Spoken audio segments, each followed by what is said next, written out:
Good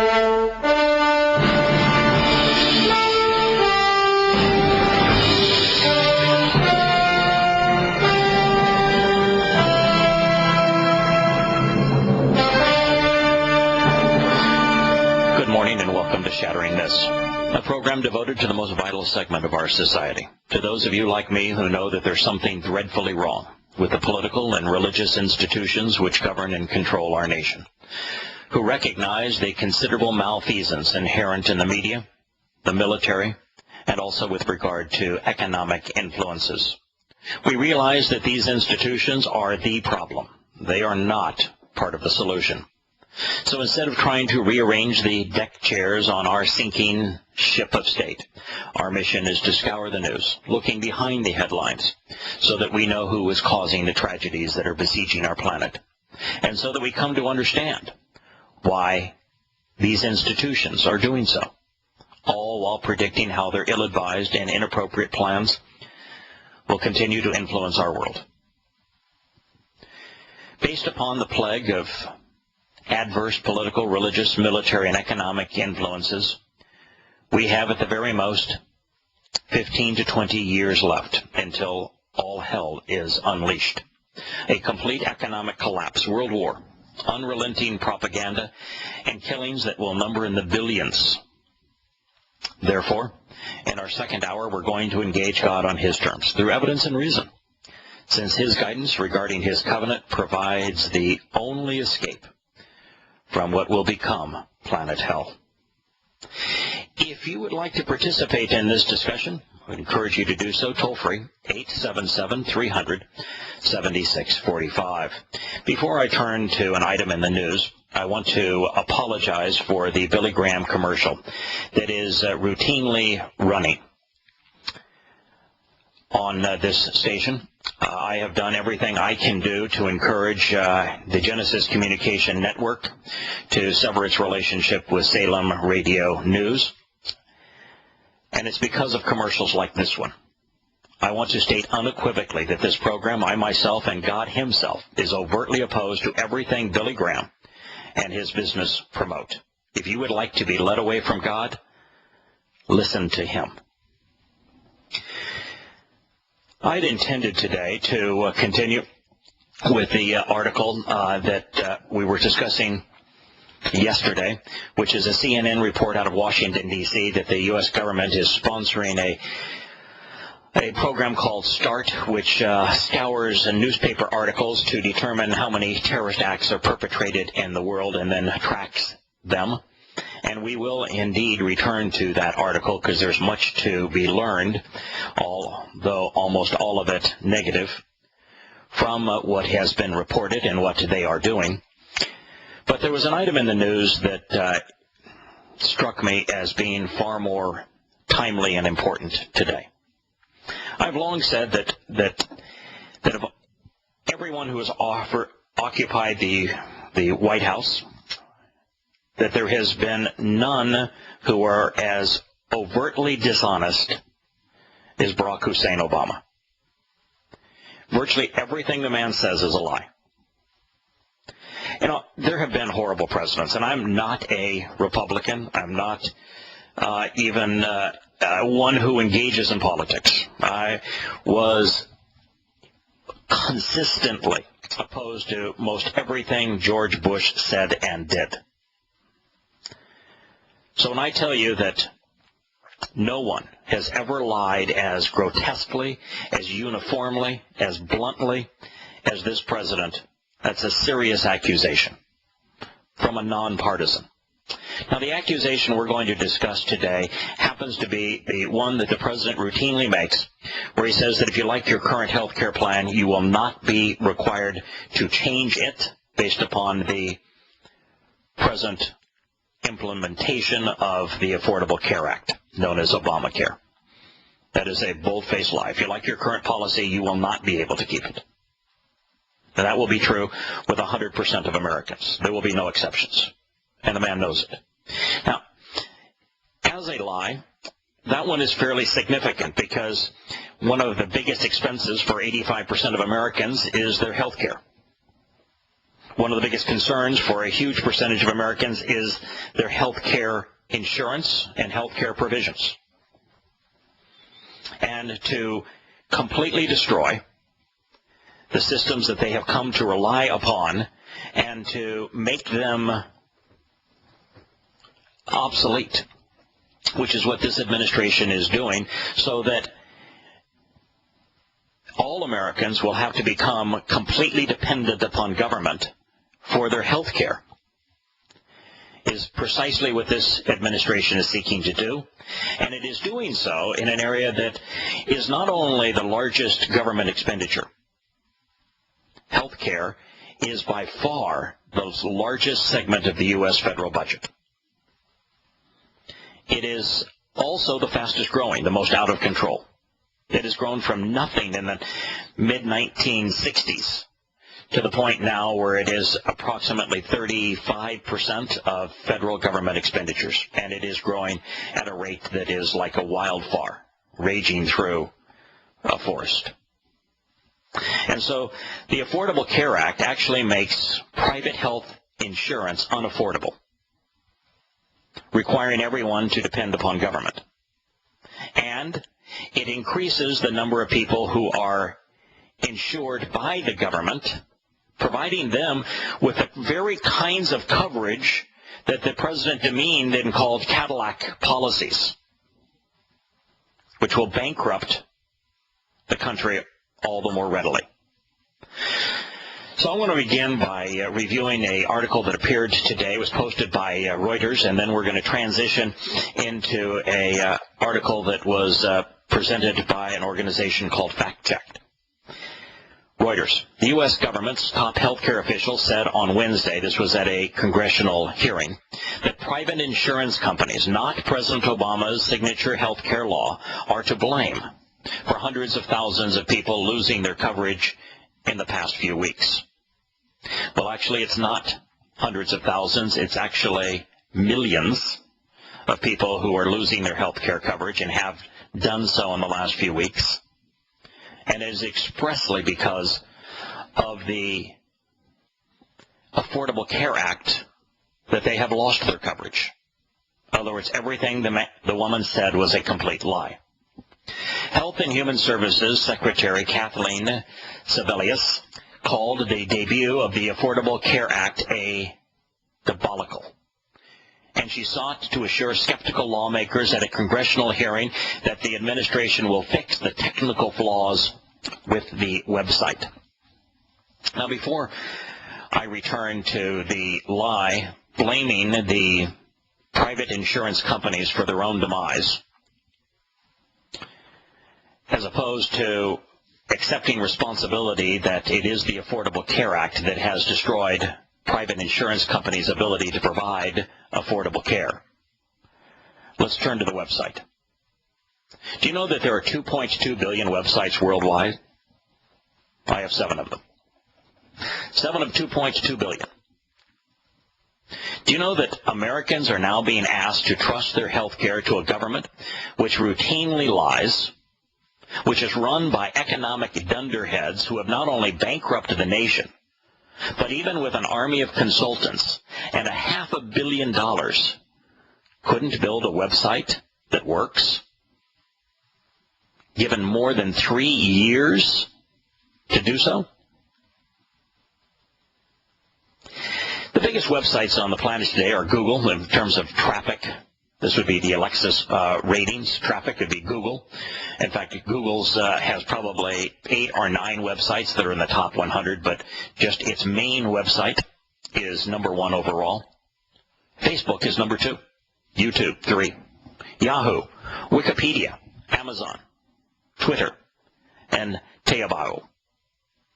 You know, there isn't a single government website in the top 100 in the Alexa ratings, not one.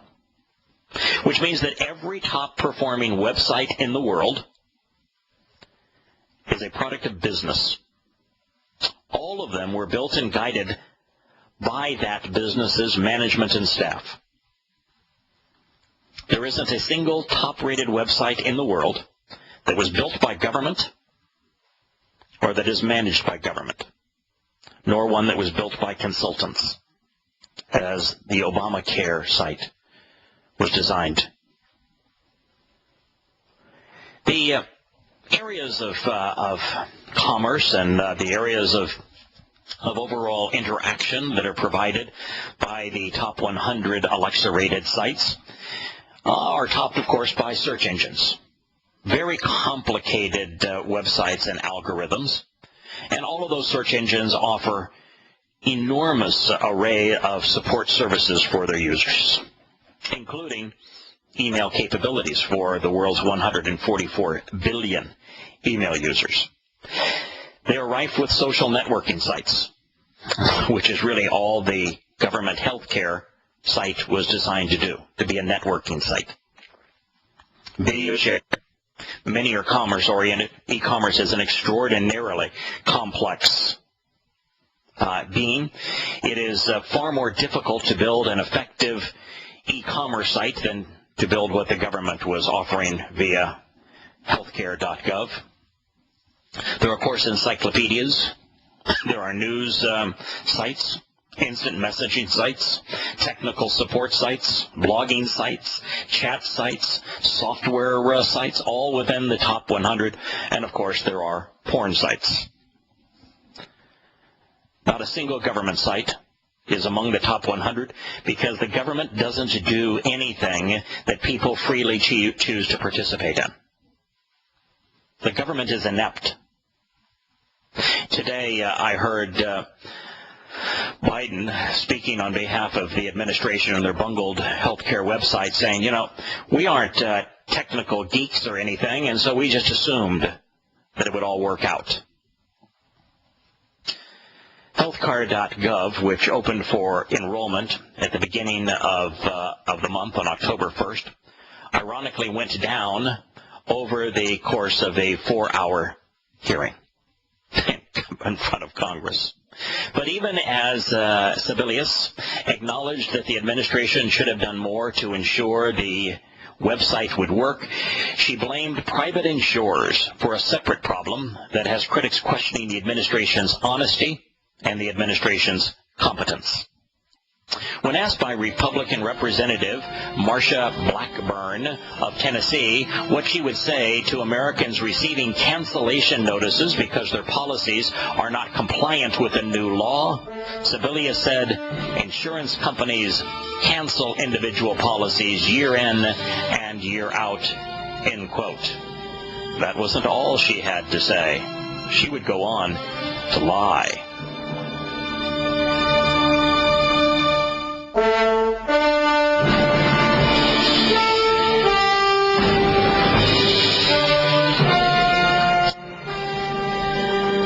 Welcome back to Shattering Myths.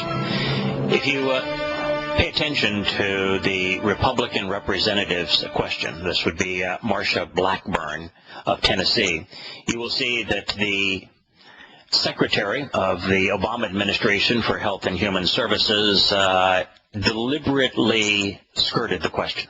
The question was, what would she say to Americans receiving cancellation notices because their policies are not compliant with the new law? To which she just said, insurance companies cancel individual policies year in and year out. The question was, what about the millions of Americans that have had their policies canceled because they are not in compliance with the new law? Didn't want to answer that question, did she? And she will go on to lie. The fact is that those millions of health insurance policies are being canceled because that's a requirement of the new law. If you're not willing to offer coverage, if your policy does not offer coverage in 10 areas, most of which, the vast preponderance of policies do not offer coverage in all 10 of those areas, then it is no longer viable. It must be withdrawn from the marketplace. That's why those policies are being canceled, and the Secretary knew it.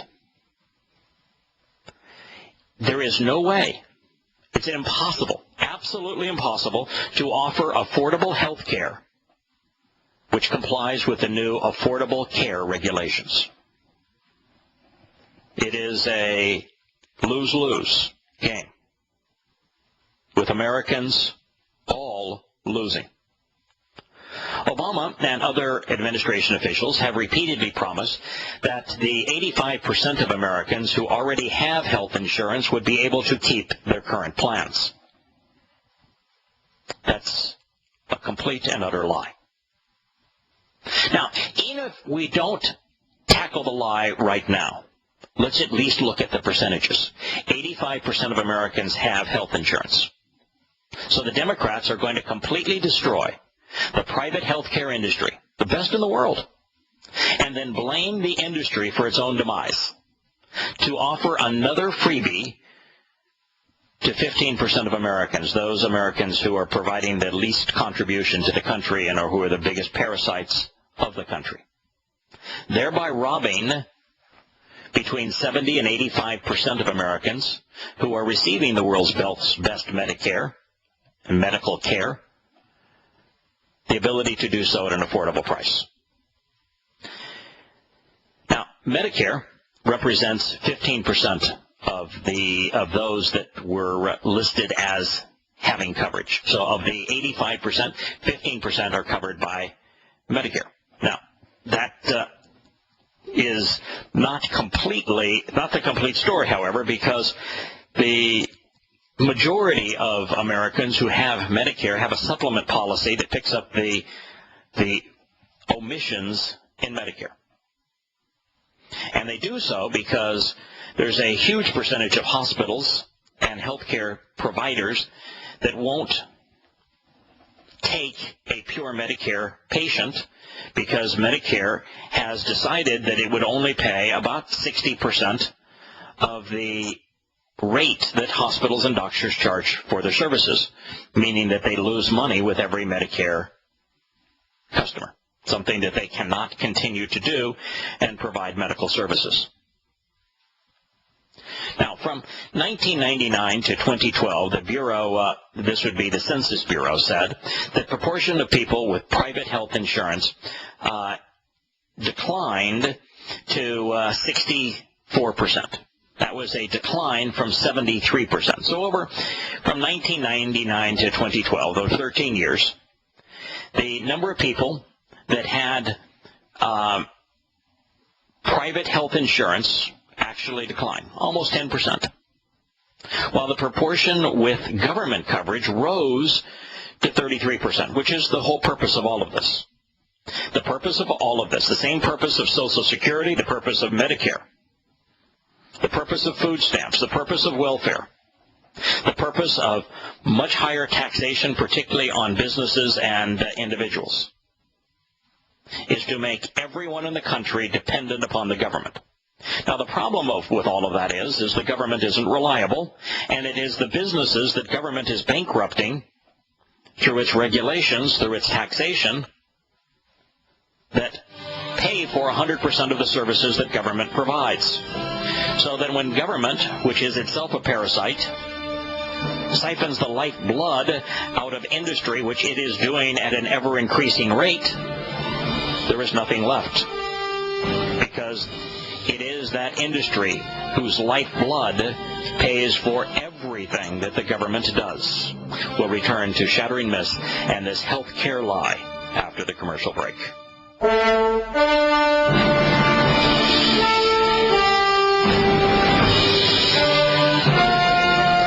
Welcome back to Shattering Myths. The proportion of children younger than 19 without health insurance declined last year. It's now 9.2%. Here's a news flash.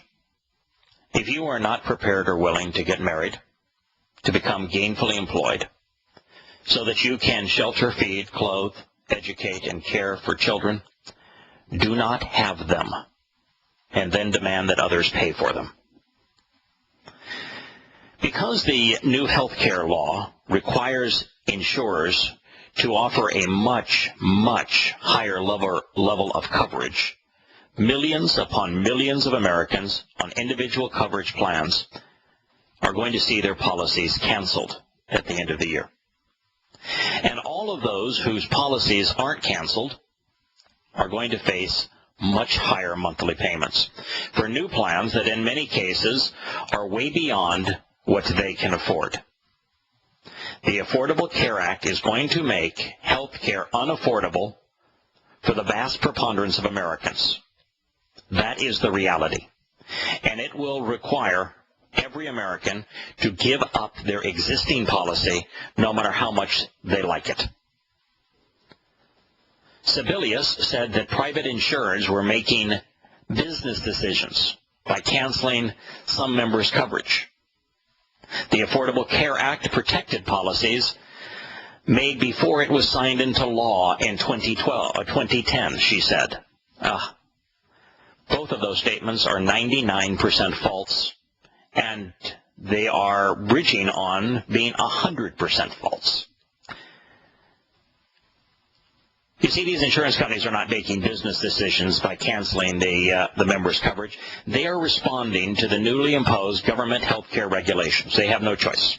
Just like Google and Facebook and Twitter and the like, they have no choice when the federal government says you're going to allow us to spy on all of your users and monitor every click when they go to Verizon and say you're going to let us listen into every phone call made by any one of your customers. These businesses don't have any choice. It's the same thing with the healthcare providers. They don't have any choice.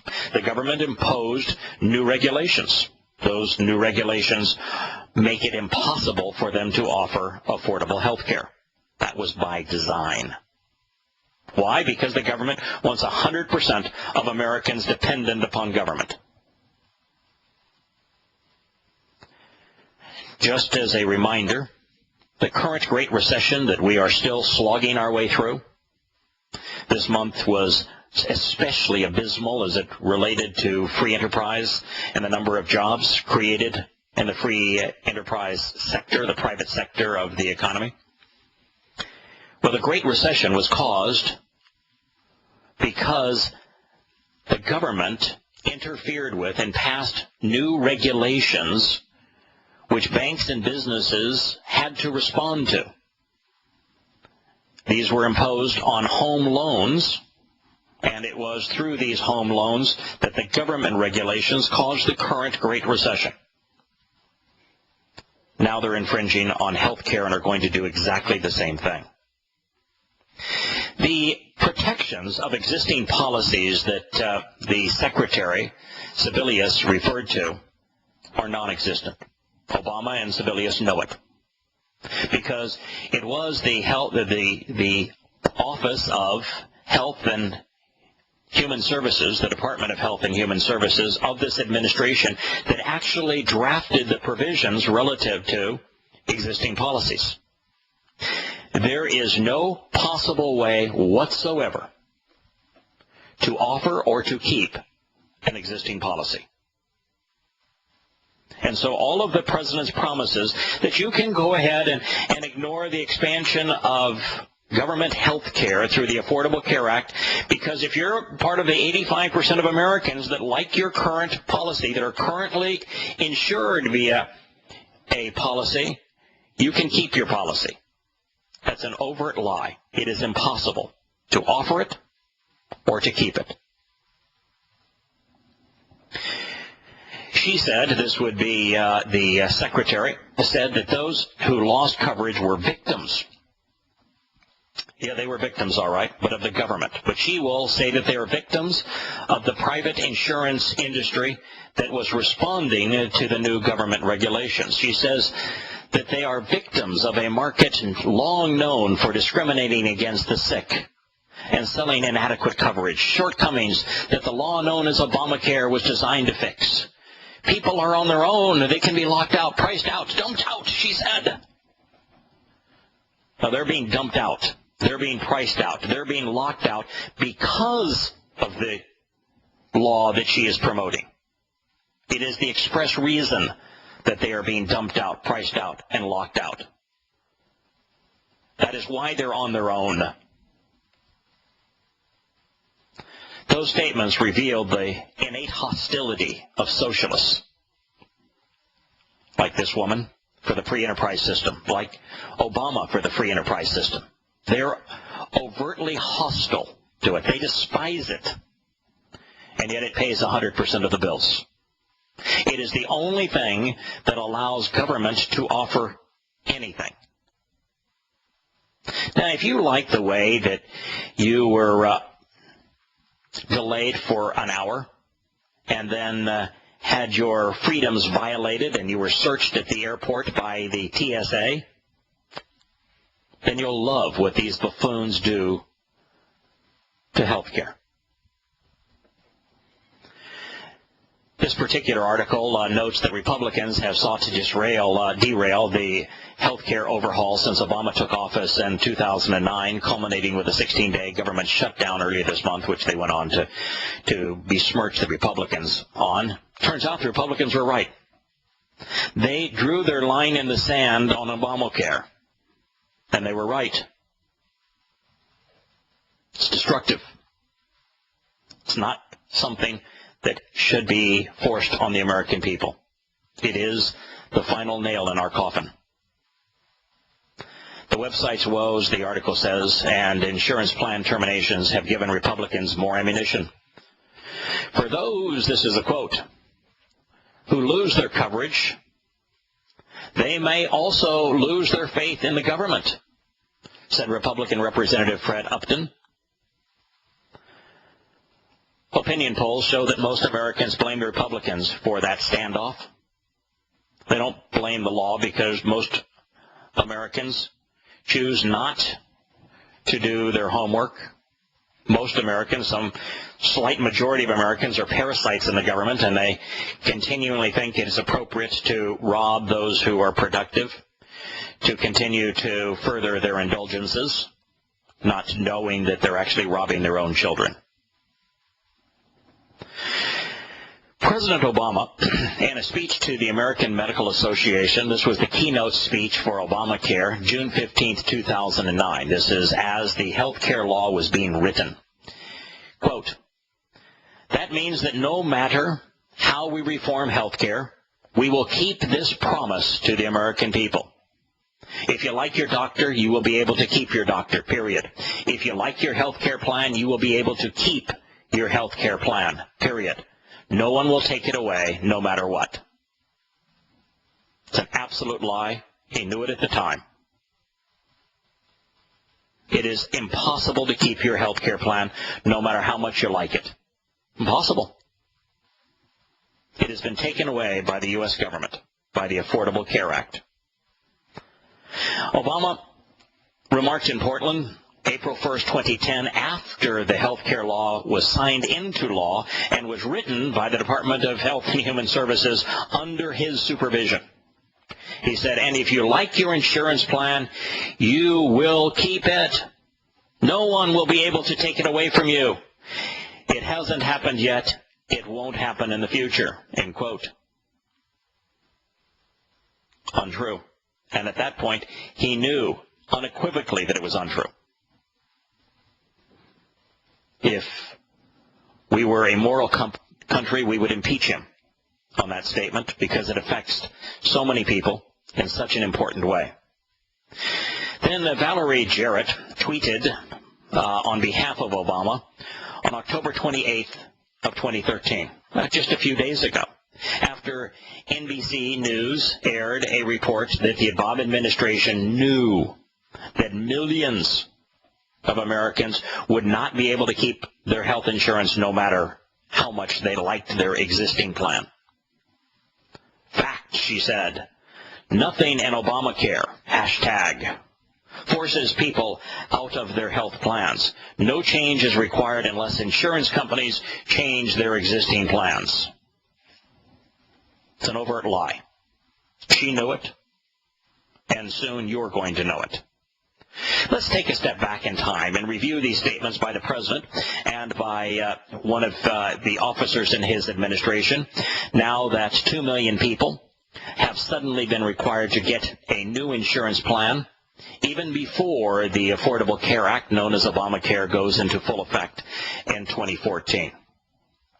The president's pledge that if you like your insurance, you will keep it is one of the most memorable of his presidencies. This is not something that's over there on the side shelf, like him saying that America has never been at war with Islam, when in fact America's first war as a nation was fought against Islam. This is the centerpiece of his administration. It was an extraordinarily bold statement, and yet it was completely dishonest. A pledge that he could not possibly keep unless he was made dictator and then micromanager over the entire U.S. economy, over the entire healthcare industry, and over every insurance company, dictating how they must all perform. After Obama made his speech at the American Medical Association, the Associated Press ran this smart analysis. Quote, "Promises, promises. Obama's health care plan guarantee." That demonstrated how it would be responsible for keeping that pledge. The article noted that the Congressional Budget Office itself assumed that 10 million Americans would need to be required to seek new insurance under the bill. Meanwhile, the Republican weekly address on August 24 of 2009, as the law was being written, Representative Tom Price, a Republican from Georgia, and a doctor made this point. On the stump, the president regularly tells Americans, if you like your plan, you can keep it. But if you read the bill, it just isn't so. Within a number of years, every health care plan will have to meet new federal definitions for coverage, one that your current plan cannot affordably match, no matter how much you may like it. End quote.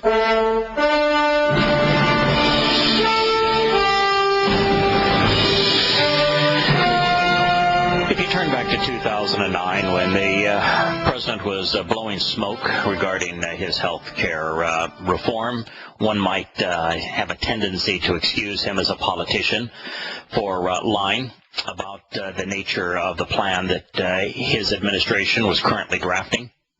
But as it turns out, he kept on saying the same things that he now knew for certain were lies, even after the bill was signed into law. By that point, there should have been no question about the potential impact of the law on insurance plans, especially in the individual market. They would all be canceled. All of them, without exception.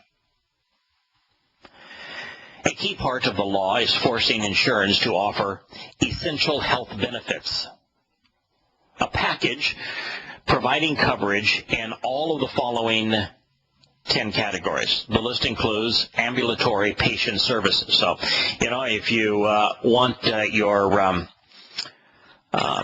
little wheelchair, what do they call all those rascals, for example, your insurance company has to provide you with one. Providing coverage in these 10 categories. The 10 categories include not only ambulatory patient services, but emergency services, most of which cover that. Hospitalization, most of which cover that. But there will be no requirements on hospitalization that go beyond what the individual policies may provide. You'll have to have maternity and newborn care, even if you are an individual man, even if you are way beyond the childbearing age. It's not an option anymore. Your policy must have maternity and newborn care. Your policy must have mental health and substance use disorder services. Now, mental health, the drugs surrounding mental health are the primary cause for the mass shootings we're seeing in our schools today. And yet, these new policies must provide for mental health drugs and substances, as well as disorder services. You will have to have in your new policy behavioral health treatment. So, if you want to go to the psychiatrist and get all the kinds of psychiatric drugs that are available, many of which are destroying people's ability to function within society, that has to be part of the policy. Even if you don't want it, even if you don't need it. Prescription drugs, the very thing that Bush made part of Medicare, that made that turned a surplus into a great deficit during his administration was his first signed bill. Well, that now has to be part of every policy. Even if you say, I can't afford that, if your policy doesn't offer it, it can't exist. Rehabilitative and habilitative services and devices all need to be covered. Laboratory services, preventive and wellness services, and chronic disease management, as well as pediatric services, including oral and vision care. Now, for almost all plans, this would be a huge change. In 2011, the Department of Health and Human Services noted 62% of enrollees do not have coverage for maternity services. That means that 62% of all existing policies are automatically invalid. They cannot be offered. You cannot have it anymore. 34% of enrollees do not have coverage for substance abuse because most people don't want it and don't need it. 18% of enrollees do not have coverage for mental health services. Don't need it, don't want it. 9% of employees don't have coverage for prescription drugs. Don't need it, don't want it. Very few plans offer dental or vision, which is why they are usually purchased separately, if at all. The law did allow, however, grandfathered plans for people who had obtained their health insurance before the law was signed on March 23rd of 2010. So you can keep your existing plan if you have an insurance plan that was written for over 3 years. If your insurance policy, health insurance policy, rather than having a year-to-year term, which 90% of them do or more, if your policy was written for a 4-year term, you can keep it. Yeah, for about a month. Now, to escape this requirement and other aspects of the law, the regulations written by Health and Human Services, a department under the Obama administration, while implementing the law, set some very tough requirements so that an insurance company if they make the slightest change to the health plan's benefits or how members through premiums or co-pays or deductibles are handled, then the plan is no longer grandfathered and it will be canceled. And since a $5 increase in a co-payment is sufficient to perceive it to be an alteration, all will be canceled.